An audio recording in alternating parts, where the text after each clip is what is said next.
Hi hello. ഇന്ന് നമ്മൾ ഉണ്ടാക്കുന്നത് ട്രെൻഡിങ് ആയിട്ടുള്ളൊരു ഡെസേർട്ടാണ്.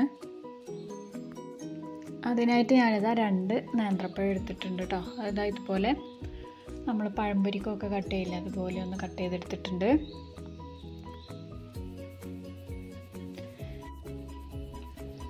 ഇനി ഞാനിതാ ഒരു കടായി ചൂടാകാനായിട്ട് വെച്ച് കൊടുത്തിട്ടുണ്ട്. അത് ചൂടായി വരുന്ന സമയത്ത് അതിലേക്ക് നെയ്യിട്ട് കൊടുക്കുന്നുണ്ട് കേട്ടോ. നിങ്ങളുടെ കയ്യിൽ ബട്ടർ ഉണ്ടെന്നുണ്ടെങ്കിൽ അത് വെച്ചും ചെയ്യാം. ഞാനിപ്പോൾ അത് നെയ്യിട്ട് കൊടുത്തതൊന്ന് ചൂടായി വന്നതിന് ശേഷം അതിലേക്ക് നമ്മൾ നേരത്തെ കട്ട് ചെയ്ത് വെച്ചിട്ടുള്ള പഴം കൂടി ഇട്ട് കൊടുക്കുന്നുണ്ട്. അതെല്ലാം ഇതുപോലെ ഒന്ന് വെച്ച് കൊടുത്തിട്ടുണ്ട്. ഇനി അത് ഒരു ഭാഗം ഒന്ന് കളറ് മാറി വരുന്ന സമയത്ത് നമുക്കതൊക്കെ ഒന്ന് തിരിച്ചിട്ട് കൊടുക്കണം.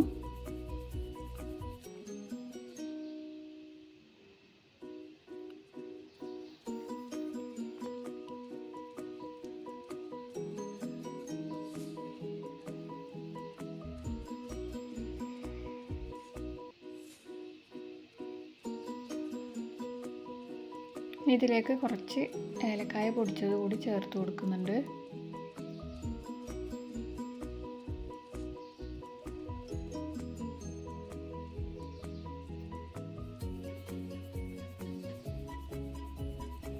ഇനി ഒരു വശം ഒരു ഗോൾഡൻ ബ്രൗൺ കളറായി വന്ന സമയത്ത് അതൊന്ന് തിരിച്ചിട്ട് കൊടുത്തിട്ടുണ്ട്.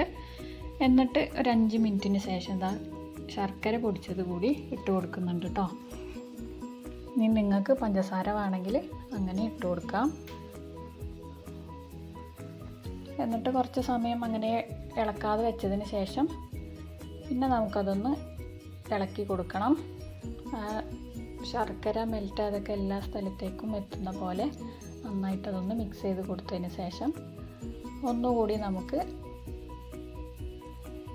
കുറച്ച് നേരം വെക്കണം.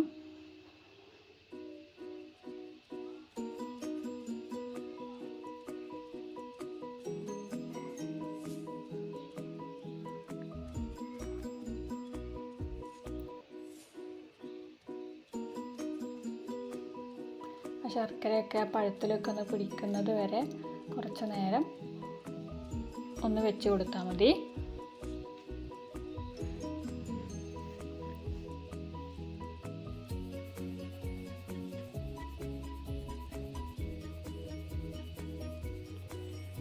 ഇനി ഇതിലേക്ക് 1 കപ്പ് തേങ്ങ ചിരവിയത് കൂടി ഇട്ട് കൊടുക്കുന്നുണ്ട് കേട്ടോ.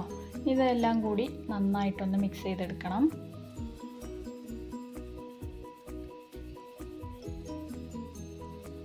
തേങ്ങയും ശർക്കരയും എല്ലാം കൂടി എല്ലാ സ്ഥലത്തും എത്തുന്ന രീതിയിൽ നന്നായിട്ട് അതൊന്ന് മിക്സ് ചെയ്തെടുക്കുന്നുണ്ട്.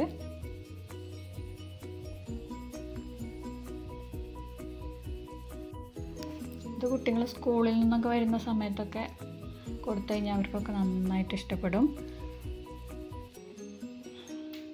അപ്പോൾ നമ്മുടെ ഡെസേർട്ട് റെഡി ആയിട്ടുണ്ട്.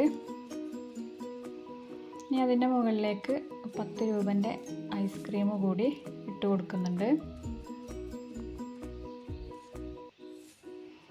ഇനി തേനുണ്ടെങ്കിൽ അതുകൂടി അതിൻ്റെ മുകളിലൂടെ കുറച്ച് ഒഴിച്ച് കൊടുത്തിട്ട് കഴിക്കുകയാണെന്നുണ്ടെങ്കിൽ നല്ല ടേസ്റ്റാണ് കേട്ടോ. അല്ലാതെ അത് കഴിക്കാൻ നല്ല ടേസ്റ്റാണ്. എല്ലാവരും വീട്ടിലൊന്ന് ഉണ്ടാക്കി നോക്കുക. ഉണ്ടാക്കി നോക്കിയിട്ട് നിങ്ങളുടെ അഭിപ്രായങ്ങളൊക്കെ അറിയിക്കുക. സബ്സ്ക്രൈബ് ചെയ്യാതെ കാണുന്നവരുണ്ടെങ്കിൽ ഒന്ന് സബ്സ്ക്രൈബ് ചെയ്യുക. നിങ്ങളുടെ ഫ്രണ്ട്സിനും ഫാമിലിക്കൊക്കെ ഒന്ന് ഷെയർ ചെയ്ത് കൊടുക്കുക കേട്ടോ. വീഡിയോയെക്കുറിച്ചുള്ള അഭിപ്രായങ്ങളൊക്കെ അറിയിക്കുക.